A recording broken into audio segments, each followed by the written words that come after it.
În numele Tatălui și al Fiului și al Sfântului Duh. Amin.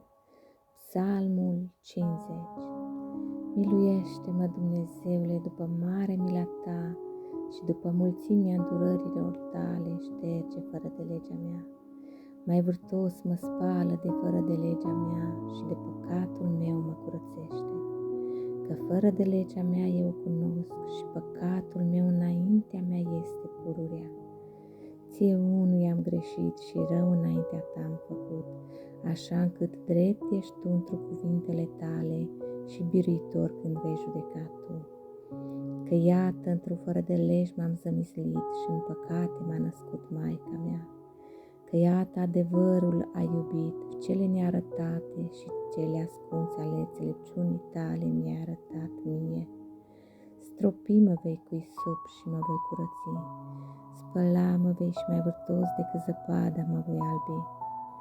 Auzului meu vei da bucurie și veselie, bucura se vor oasele mele cele smerite.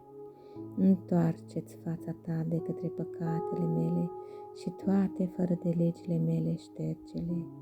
Inimă curată zidește întru mine, Dumnezeule, și Duh drept înnoiește întru cele dinăuntru ale mele.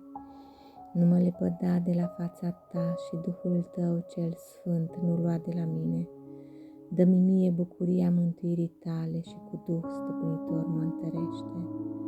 Învăța voi pe cei fără de legi căile Tale și cei necredincioși la Tine se vor întoarce.